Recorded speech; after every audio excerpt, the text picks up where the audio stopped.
readers, it's Harley. Welcome back to my channel.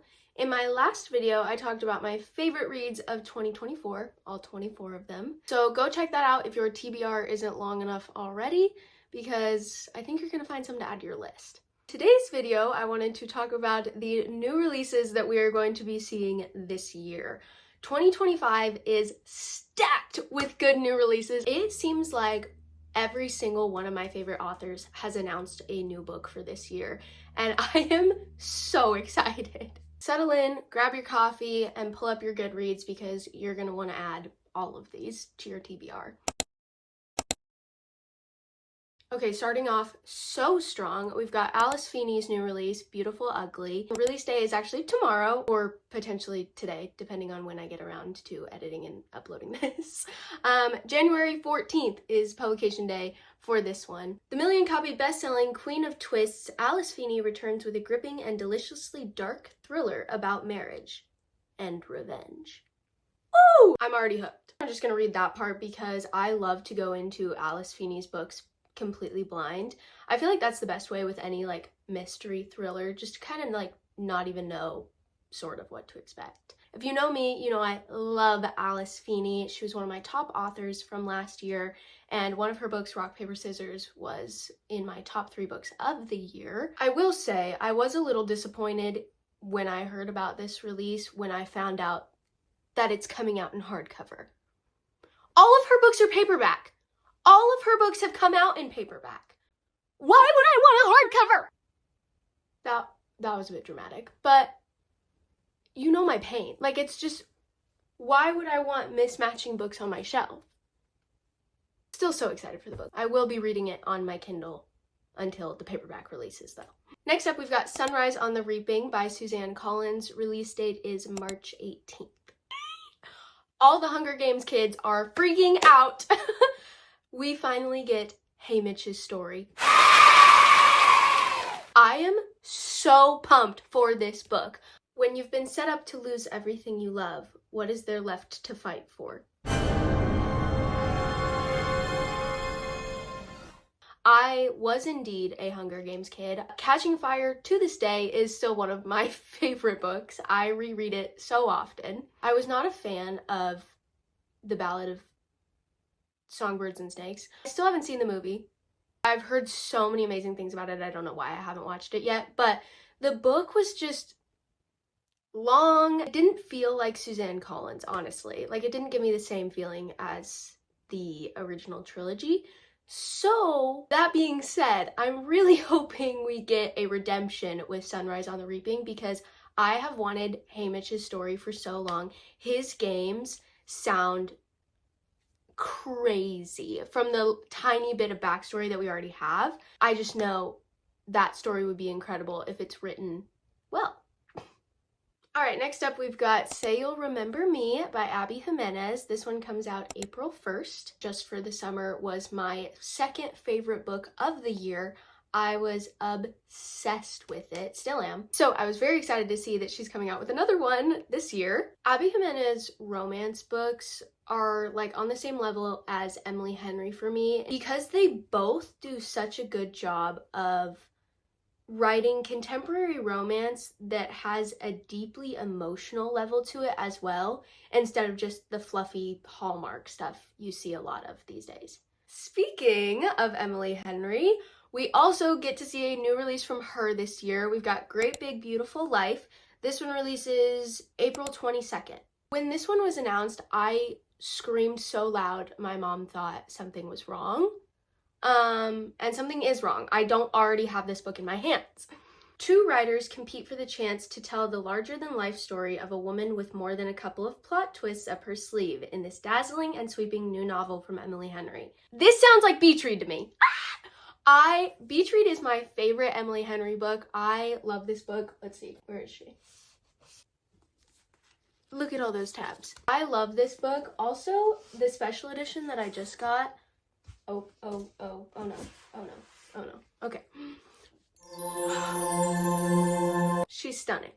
Anyway, the main reason it reminds me of Beach Read is just the 2 writers concept. I'm sure it'll be very different. Even Emily herself has said that it's a lot different than anything else she's written so far. At the end of the Goodreads description, it says, "It's becoming abundantly clear that their story could be a mystery, tragedy, or love ballad, depending on who's telling it."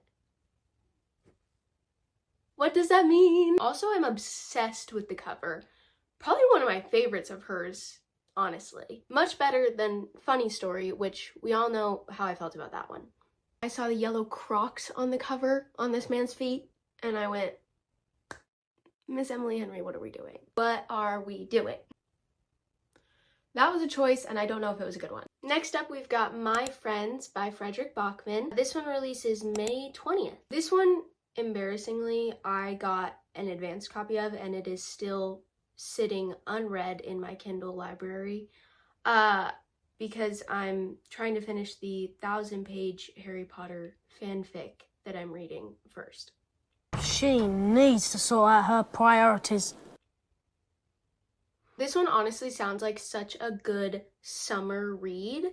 And so very exciting it's coming out May 20th. Feels like the perfect time to read this. I don't know about y'all, but I love seasonal reading, like always reading books when they fit the vibe of the season. You will never catch me reading like a dark fantasy midsummer. Like midsummer is for fluffy romance or literary fiction only. Then on the same day as the last one, May 20th, we will get The Night and the Moth by Rachel Gillig. I'm gonna be really honest with you, I think I live under a rock because I didn't know about this release until I was researching to make this video. But as soon as I saw the cover and as soon as I heard about it, I was like, oh, immediately add to TBR. I actually just finished reading her duology, which is One Dark Window and Two Twisted Crowns, and I loved the second book. The first one was alright. The second one was like, okay, here we go, here we go. So I'm very excited for this new gothic fantasy from Rachel Gillig. Also, can we talk about the cover? I'm obsessed with it. Alrighty, next up we've got Atmosphere by Taylor Jenkins Reid. This one comes out June 3rd. I loved Carrie Soto, which was her last release. I've read it twice already. I reread it every year. It's so good. If you haven't read that one already, go right now and read that before this one comes out. It is fantastic. This one is set against the backdrop of the 1980s space shuttle program. Fast-paced, thrilling, and emotional, Atmosphere is Taylor Jenkins Reid at her best, transporting readers to iconic times and places with complex protagonists telling a passionate and soaring story about the transformation power of love, this time among the stars. It sounds so good! Oh my gosh, wait, there's a Goodreads giveaway. Goodreads sometimes does giveaways so that you can win advanced copies, and I will be entering every single day. I actually don't know if you can enter. You can probably only enter once, but it's the thought that counts. So anyway, go enter the giveaway if you want a chance to potentially win an advanced copy of this, or don't, because that gives me more of a chance of winning. Up to you. Next up, we've got Not Quite Dead Yet by Holly Jackson. This one comes out July 22nd. Don't have a cover for this one yet, but hopefully we'll get one soon. Her covers are always good, so I'm really excited to see that. In 7 days, Jet Mason will be dead. This one is about our character Jet. She suffers a brain injury because she is violently attacked by an unseen intruder on Halloween night. The doctors say that she has a week to live, and so in that week, Jet is going to solve her own murder. This one, the premise sounds incredible. I love the idea behind this one. We all know Holly Jackson because she wrote the Good Girl's Guide to Murder trilogy and the reappearance of Rachel Price, which was her new release last year. The Good Girl's Guide to Murder trilogy, I love that trilogy. The last one is As Good as Dead.